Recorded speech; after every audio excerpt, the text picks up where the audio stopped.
Harry's security obsession is a farce. Prince Harry has claimed that it is too dangerous for his family to go to the United Kingdom, but he is also perfectly comfortable going to Jamaica, which is a far riskier place than the UK. So what is going on here? Harry is so obsessed with his security that he's even suing the UK government and refuses to have his family come into the country just based on security alone. He once met security. He says he must have it. Otherwise, too dangerous. But yet we'll go to another dangerous country, far more dangerous than the UK, and that's perfectly fine. So what is really going on here? Because Prince Harry wants the public to believe a lie. And the lie is that he and his family are at infinitely more risk than the rest of the royals. And that is just categorically false. Yes, is there a security risk that Harry and his family have? Of course, why wouldn't they? But Harry is exaggerating it to such an extent that he has made it impossible for his children to spend any time with their extended family. And the lie in there is that he wants the public to believe is that it's because of security. But I'm going to give you a really good argument that it's not, and that Harry and Meghan are perfectly comfortable going anywhere except for the United Kingdom. And that is because it is about Harry and keeping him away from his family more than it is about their alleged safety. So if you guys want to hear more about this today, that is what we'll be discussing. And my name is Brittany, and this is Royal News Network. I provide you all compelling royal commentary. So if you want to hit that subscribe button, that would be fantastic. I'd love to get to 150,000 subscribers soon. And so I would love to have you back if you love all the behind the scenes things about the royals. I'll have some upcoming trips this year as well. So feel free to check that out. And I also wanted to say I have a sponsorship with Ana Lucia Diamonds, and so I am wearing some of my earrings right here. I have a necklace on, and I'll link these pieces down below. And we also have a giveaway coming up, and it's for this love ring from their collection. If you might notice, it has a little bit of a similarity to Catherine, the Princess of Wales, Van Cleef and Arpels jewelry. She has a necklace and I believe some earrings as well that are from this collection that very much mirrors this Ana Lucia set. So if you're interested in winning this ring, this is what you will have to do. It is very simple. This contest is open worldwide, and what you will need to do is you will need to, in the comments down below, include a diamond so that way we can find it, and also tell us what your favorite piece of Catherine's jewelry is, because unfortunately we will not see her until Easter. So this is a good way to maybe encourage ourselves. And remember all the gorgeous pieces of jewelry Catherine has. You can go with some of the historic pieces or some of her modern pieces like her Kiki McGonagall or even her Van Cleef and Arpels jewelry. We will end the contest on February 4th. That way, whoever wins can hopefully get their jewelry by the time the Valentine's Day season comes around. So again, check that out. And finally, real quick, I have an upcoming trip to Scotland. So if you're interested in heading to the Highlands and chatting with other people who love royals, we already have a great group together. A couple people were in my previous trip earlier last year to Germany and Austria. So I can't wait to have them back and hopefully make a bunch of new friends too, because that is what's so fun about these trips. So if you're interested in going to the Highlands, we're doing the Highland Museum, a whiskey distillery tour. We're going to Edinburgh Castle. We're going to Elan Dorden Castle up in the Isle of Skye. So we will have a fantastic time. So go ahead and check the link out down below. Okay guys, back to the security thing, because this to me is like, I think a bit of a passion piece, because I actually know a lot about traveling security and everything. I've actually been through a pretty intense travel security training seminar. So I actually know a lot about this space. And so because of that, I just thought it would be helpful to people who haven't really either traveled much outside the United States, because it's a big country. You can go you can have basically every different weather pattern imaginable here in the United States, a whole bunch of different cultures. That's what's great about our country. But if you haven't been to, let's say, Haiti like I have, which is one of the most impoverished countries in the world, and comparing that to like Sweden, one of the wealthiest countries in the world, you have a very different, I think, feel for it. So I thought it would be helpful to people to share my perspective and explain why Harry and Meghan going to Jamaica for Harry's upcoming revocation case is so incredibly stupid, because the logic doesn't make sense. Harry tells us all the time he is so concerned about his family. Security, security, security. That we can't go certain places. We can't do this. We can't do that. but oh, we'll flit over to Jamaica, which is at a level 3 travel warning out of 4 levels by the U.S. State Department. And before we go any further as well, I want to be clear that yes, Harry and Meghan, if they are in the United Kingdom and there is a legitimate, credible threat, they will get Met security. But without that, they will not. They will be treated like any other celebrity in the country. And I think that's exceptionally important distinction to make. Yes, they will have their own security, which will work perfectly fine for them. But if there is a credible, serious threat, they will be elevated to Met security. But if not, again, they chose the celebrity life, and that has costs, which means yes, Harry, from time to time, photographers will follow you around. Because guess what? You left the royals. You left that protective bubble. And that again has costs. But Harry is suing the government and in this organization called REVIC, which determines who gets essentially IPP status, internationally protected person status. So if an IPP person goes to the United States, like Catherine and William going to Boston, the United States diplomatic security actually augments their security. So US taxpayer dollars were extended when Catherine and William were here. And if they went, for example, to visit Harry and Meghan, as the Sussex stands always tell me, it's like, well, they can visit Harry and Meghan. Well, guess what? That would be a taxpayer expense because their security would have to be augmented. And yes, of course, Catherine and William and their family, of course, they can take vacations and everything. That's not what I'm saying. But what I'm saying is Catherine and William can't flit over to the United States anytime they want. Every time there is a cost to the American people. And so that is what Harry is suing about. And he wants to have this Met security, 24-hour security, extended to him every time he and his family are in the UK. Now, he'll only get this in 2 instances. Again, credible threat, or if it's a big event like the Queen's Platinum Jubilee, Charles's coronation, then he will get that level of security. But without that, he will not. And that is okay because guess what? The only royals who really get that extended security apparatus are the King and Queen and the Waleses because they are the most important within the royal family. And as time goes on, Harry and Meghan, of course, will become even less and less important, especially after the Wales' kids start having children. That is how royalty works. But let's take, again, the face value of the alleged risk in the UK. Now, I am of the personal belief that Harry and Meghan, the biggest risk they have are eggs and booze. Those are the 2 biggest risks they have. But of course, there are crazy people out there, but there are also crazy people in the United States. There are crazy people everywhere. So Harry and Meghan going to the UK, I don't think it represents an extensive risk with them compared to everybody else. Omid Scobie, their own favorite royal reporter, has called them constitutionally irrelevant. And we also have the reality that they've left the royals now. So yes, they've aggravated everyone. But here's the thing too. If Harry and Meghan, part of the ire against them is generated by Harry and Meghan because they've been very much an annoyance to the rest of the world and to the royals and disparaging the British people, why should the British people then now have to pay for their security because they've made themselves a bigger target? It's kind of like Harry saying, in his book, how many Taliban soldiers he supposedly killed. And then all of a sudden he's like, well, my security risk is higher. I was like, well, nobody told you to say that, bud. Why do we have to pay for your stupid? Nobody should have to pay for your stupid in that instance. There are exceptions maybe where you could share that information, but making it public obviously might put a target on your back. And because of that, you expect everybody else to pay for that? That doesn't make sense. Now, Harry has claimed that he wanted to cover these security costs himself. However, that was not made clear initially when he made his lawsuit to REVIC regarding his security. So I think Harry didn't necessarily want to pay at first, but now he has to. But the problem is if this case goes forward, now all of a sudden any celebrity can say, Taylor Swift can walk into the UK and go, I am at risk, so you need to supply me with Met security. And then the Met would have to figure that out. And regardless of what Harry says, at some point, taxpayer dollars would be extended within somehow over time something to pay for his security. At some point, like an administrative assistant working a little bit more time somewhere, the UK taxpayers would be on the line for at least some of Harry's bill, unless they just charge him up the wazoo, which that would be my suggestion if this goes forward. But again, Harry's risk is minimal. Why? Because he's the spare. And yes, I know technically now Charlotte's the spare, but in the adult realm of royalty right now, Harry is technically the spare.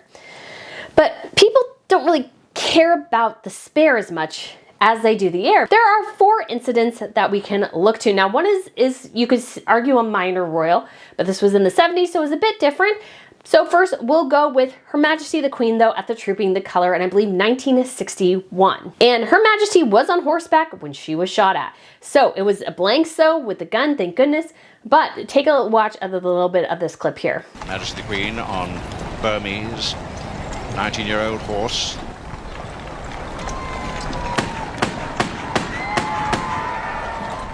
Six shots were fired. The Queen's horse, Burmese, was startled, but the Queen controlled him. Right next to Her Majesty, some guy shoots off a gun with blanks, which spooks her horse. Now, of course she controlled her horse, but that horse had gone wild. She could have been seriously hurt. I can attest I was bucked off a horse. That's why I have a plate and 9 screws in my wrist. And I just sort of slid off the back of the horse as the horse went bolting. Ergo, I do not ride on horses anymore. Not that I did that much anyways, but really, really not anymore.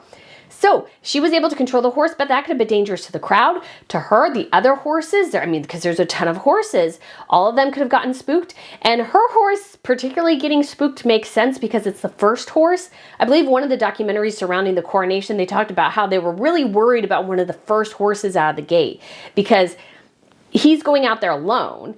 And yes, when you're part of a herd, that's fine. But when you're the first one, there's no other horse butt for you to look at up front, you maybe get a little worried. So that is very, very important. Even if there weren't bullets in that gun, Her Majesty could have been very, very hurt in that instance. Next situation we have to talk about is, of course, Princess Anne and her attempted kidnapping, which if you have to listen to the whole interview. I'll try to remember to link it. You must listen to it. It is hysterical. Her dry wit about it is awesome. So here's just a little taste of that. And that, of course, is the problem of the danger that you are in just by being who you are. And let's talk specifically about the time in 1974 when there was a kidnap attempt made on you in the Mall in London. And then the chauffeur tried to get out and he got shot. But my problem is, and I'm not sure quite which order all these things happened, but the chauffeur, when he went to get out of the car, he was shot. What did you say? What do you remember the discussion? I mean, what did he say? Well, he said I had to go with him. Can't remember why. But you were quite obstinate about it. I said I didn't think I wanted to go. Thank you very much. I was scrupulously polite because I thought it was silly to be too rude at that stage again. And we had a fairly low-key discussion about the fact that I wasn't going to go anywhere. And wouldn't it be much better if you just went away and we'd all forget about it? Which was, as it turned out, wishful thinking. One of which was a policeman who'd sort of heard popping noises and somebody told him to go and look. And he wandered over and literally tapped this man on the shoulder because I don't think he realised it was gunshots. And he got shot, wounded, not fortunately seriously. And then we went back to having this rather sort of tedious discussion about not going anywhere. He got the door back open, but in the process of getting the door back open, the back of my dress split from top to... all the shoulders went out of it. And that was his most dangerous moment. He'd opened the door again and the whole thing had collapsed a bit, and then he grabbed my arm and pulled. Unfortunately, well, I don't know whether it was me holding on to him or him holding on to me, but anyway, we maintained the status quo for a bit. And my lady in waiting had left. We told her to get out, and she did quite quickly. In fact, she was going to pick up the policeman's gun, but some bossy lady standing on the side told her not to touch it. Fierce tone. But I could reach the door handle behind my head, and I opened the door and literally pulled the feet over my head and did a sort of backward somersault onto the road. If I was out of the car, that he might move. And he did eventually, and he went round the front of the car. I got back in the car and shut the door. The police were there at that stage, and I said, go on, now's your chance. And he then legged it off towards the park and was smothered by, I think, the local rugby team. Okay, guys, again, look up the whole thing. I love where she says that, the most dangerous part of the evening was when her dress ripped. And then this guy is running off, and there's a rugby team going after him, basically, with the cops. And he's just bulldozed to the ground. And then she basically thwarted her own kidnapping. And perhaps that's not what you should do in terms of, the security training I received, but she did a really good job, you gotta say. And so, of course, she was a risk. she was the older of her siblings at the time. So Andrew and Edward were quite a bit younger than her. So they were more children. She was more young adult, had been married. And so it sort of made sense that perhaps she was seen as somewhat a bigger target at the time. Now, would Anne be much of a target anymore? Probably not. I mean, she is the most popular royal pretty much, and definitely the most hardworking. But, of course, there is always a risk. But again, as time has gone on, as her importance has diminished, again, this was before any grandchildren were born. She was essentially at that time, let's see, first, second. She was fourth in the line of succession. She was pretty high up there. Now she's, I think, in the teens, mid-teens. Can't remember quite off the top of my head. So the natural progression of royal life is you start at the top, and then if you're not the heir, you tend to go back down. Now, if you're the heir, you go up. But that's a very small number of people. Okay, next instance is Charles being shot at as he gives a speech. Watch his just cool, calm reaction to this. Just watch this. It happened as Prince Charles was being introduced to the crowd at Darling Harbour. There were 2 shots.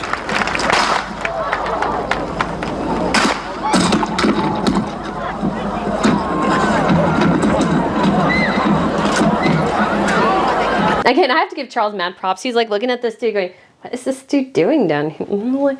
He's like adjusting his cufflinks. He's like, I'm not scared. I kind of love it. So mad props to Charles there. Charles has also had eggs thrown at him recently while he was king. So yes, he is a risk. Why? Because he is king. He is important. And then we also have, of course, in the last year of her life, some guy tried to scale the walls of Windsor Castle to assassinate Her Majesty. And he had a bow and arrow, and I believe it was some sort of grievance for something that happened ages ago in like Bangladesh, India, something like that. And so there were even racial undertones to it. And of course, cannot forget, this happened after Prince Harry and Meghan Markle's Oprah Winfrey interview, which I would argue increased the security risk for all the royals. For all that Harry has screamed about the security for his immediate family, so his wife and his children, he certainly is perfectly happy to throw the rest of his family under the bus and increase their security risk in order to make himself feel better. So when looking at the royals, guess who 3 out of the 4, the biggest security instances were against the future king and the current queen. So where does this leave Harry and Meghan? Again, much lower down the totem pole than they would like people to believe. And then here's what doesn't make sense. Harry has told us he's suing over his security, and yet he went to Jamaica. And Jamaica currently right now with the State Department, I tried to find kind of the same thing on the UK, and it just didn't give me as clear security risks and everything as it did compared to the United States, US Department of State. So I will have to say I tried to look at the UK, which wasn't as clear, but here's what we got. So Jamaica is currently at travel advisory level 3, which means reconsider travel. It tells you to reconsider travel because crime. Crime is a huge thing. Now, technically, the UK is actually a level 2. That means increased awareness if you are traveling there. Why? Because of terrorism. That encompasses a lot of countries in Europe. It goes back to the mass immigration they had from Muslim countries and those sorts of things. So terroristic elements are an undercurrent within Europe right now, and that will probably be a problem for the foreseeable future. And so when you're in the UK, let's say at the coronation like I was, you're in this massive crowd and you're well aware there's a huge risk being in that crowd. You could get trampled. If there's a terrorist attack, there ain't nothing you can do. You are going to be stuck. You're going to be crushed. It is very disconcerting, especially when the procession had gone by and we're all standing there waiting to go down to the balcony, and I had gotten off my step stool because sometimes I stood on my step stool just to feel like I had some space because it was just so claustrophobic. And so I had to get off my step stool. I'm like pressed in with people in the crowd, and there's like a real legitimate concern. It's like if something goes really wrong, like this is going to be dangerous, guys. There are barriers here. We can't get anywhere. It's scary. So very, very real risk there. But that is different than what's going on in Jamaica. So there's an overall risk to the UK. I would argue there's an overall risk to the United States that something could happen, like, you know, obviously terrorism or something like that, or a mass shooting. That's the problems we have in the United States. Not making any political statements, just reality. But when it comes to someplace like Jamaica, you have a very more personal probability that you will be affected by crime. So it could be robbery, violence, there's been gun violence, and there is gang relations, and there are specific areas in Jamaica that the US government doesn't allow its own employees to go to. Which also means if you're in those parts of Jamaica and you're an American citizen and you do have problems, the State Department might not be able to help you. So this is what it says. It says reconsider travel to Jamaica due to crime and medical services. So the US government personnel under the chief of mission, so this is a person who actually runs the embassy. The ambassador is usually a political position. Security responsibility are prohibited from traveling to many areas due to increased risk. Please read the entire travel advisory. It is quite long. Here's a summary. Violent crimes such as home invasions, armed robberies, sexual assaults, and homicides are common. Sexual assaults occur frequently, including at all-inclusive resorts. So you have a much higher risk, I would argue, in Jamaica, because it's more of a broad risk in the UK and the US, but it's a much more narrow, you could say, personal risk in Jamaica because there is a lot of crime. So even if you go to an all-inclusive resort, that does not mean you are safe. And here are some of the things it tells people not to do. Avoid walking and driving at night. Avoid public buses. Avoid secluded places or situations. Do not physically resist robbery attempt. Be aware of your surroundings and keep a low profile. There's a couple other things that are just general good practices. And then there's a whole long list of St. Anne's Parish. You have St. Elizabeth's Parish, Hanover Parish, Manchester Parish, Westmoreland Parish. Do not travel. What does that mean? It's too risky, not only for you to travel, but for the US government to help you if you are stuck there and you decide to travel there. And they can't travel at night, the US Embassy. And if you've never been in a country where there is a risk like that, I mean, there's just so many concerns that you don't even think about. I have been to Haiti, which is currently a level 4 that says basically do not travel. And the US Embassy in Haiti has also sent all of its non-essential staff members home and family members home, which means they cannot protect the security of their own family members and certain staff members in Haiti. So they had to go, you know what? Everybody's got to go home. Everybody's got to go home pretty much. That denotes a high risk. And if you've never been in a country like Haiti, I'll share with you a couple of pictures I took. These were in the car. And I can't remember if I have an iPad. I can't remember if I took that or not. I don't think I took my own phone. I had a work phone. And I remember taking off my watch. I left my watch at home. I didn't take anything of risk there because it's hugely risky. If our car had ever really stopped, if we had been, let's say, ambushed by somebody, it would have been hugely, hugely dangerous. The place I stayed was surrounded by a massive fence and men with guns. Yeah, that's how dangerous it was. And there was even a fence that overlooked an ocean, and so they opened it up for us one day so we could just walk out a bit, but the guards actually still came out there with their guns to protect us because there's that much risk. And Jamaica isn't quite that level, but if you've never experienced something like that, it is very scary. And I was in Uganda several years ago as well, and what was interesting there is, well, number one, my coworker, he was like wanting us to catch an Uber, and he was like taking us away from our place with the guns, and I was like, no, I want to be where the security guy is with the gun, please. Let's not walk down the street. The place we stayed, like 15-foot concrete wall around it. The house itself was concrete. And then we would go to a place that was considered like an expatriate location. It was like a little mini mall. They had some shops there, but I don't think we shopped. I think we just got food there. And so when you're there though, every time a car rolls into the location, they actually scan the bottom of it for bombs. So they actually take a mirror and they look underneath your car real quick to make sure you don't have a bomb, because that's where a lot of Westerners are. So if you are a Westerner in a, let's say, non-Western country, you are a high risk. So again, Prince Harry and Meghan Markle tell us it is too risky for them to go to the UK, but they can go to Jamaica. So what, again, does that tell me? Because it just doesn't make any sense. If there's such a high risk of crime, of violence, of robbery, why would Meghan take, of course, wear her Cartier bracelet? Isn't that a security risk? What about all her, she didn't wear that much jewelry, but she had a couple rings. And actually as well, I just want to mention this real quick. Meghan Markle refused to wear her engagement ring to South Africa, think because she was worried about it getting stolen, yet somehow she's willing to wear her wedding ring, an eternity band, and look like another ring in Jamaica. Again, it just doesn't make any sense, because I felt like she was trying to embarrass the South Africans by not wearing her engagement ring, because it's not like you wouldn't be protected by a massive wall of security, because she was still a working royal at that point. But looking at Harry's case, looking at his demands, what it tells me, if he's willing to go to Jamaica but not go to the UK, it means that security really has nothing to do with the reason he's not going to the UK. That the security excuse is complete and utter farce. That's what it is.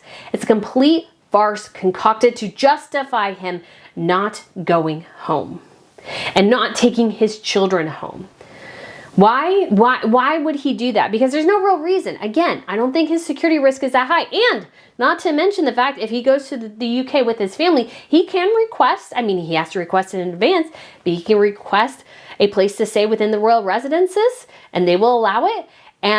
But he can't have unrestricted access anymore. I've mentioned this in a video before. I think Frogmore Cottage got pulled from them because they had posted pictures of them being there on Netflix, and the royal family's like, no, you violated our security, your security, everybody's security by taking pictures inside Frogmore Cottage. Again, another example of how Harry and Meghan violate their own security, yet want everybody else to pay and feel sorry for them, that there's too much danger surrounding them in the UK. But again, I think the real thing keeping them away is Meghan Markle. I don't think Meghan Markle wants to ever go back to the UK again if she can help it, unless she's the star of the show. Again, they went to this One Young World event where Meghan Markle got to give a speech.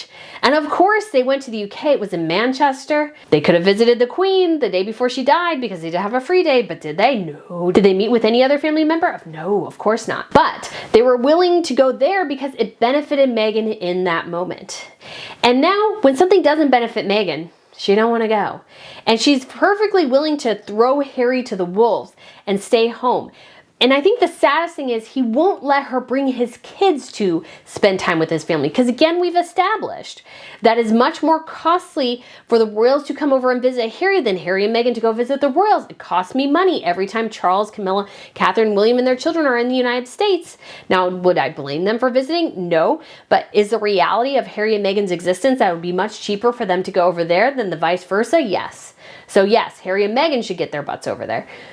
But again, Meghan doesn't want to spend any time with her in-laws, and she doesn't want Harry to connect with his family either.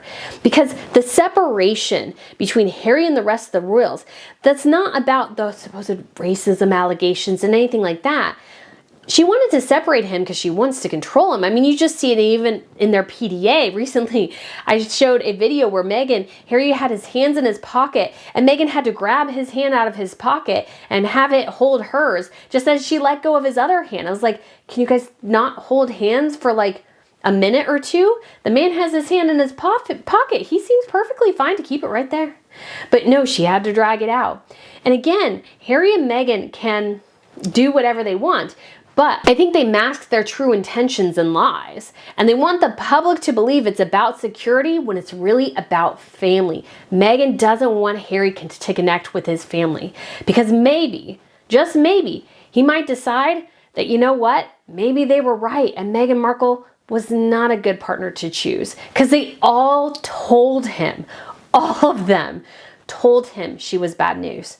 They all did. And she's very, very worried that at some point Harry will wake up and realize that the rest of his family, not only do they still love him, they would prefer to have the real Harry back and not sort of the Mary that Meghan created, which just taking the M from Meghan and putting it on Harry. So Mary, that Meghan created. She created this new version of Harry, which I think was always somewhat there. But I think if he had married a better partner, it would not have turned out this way.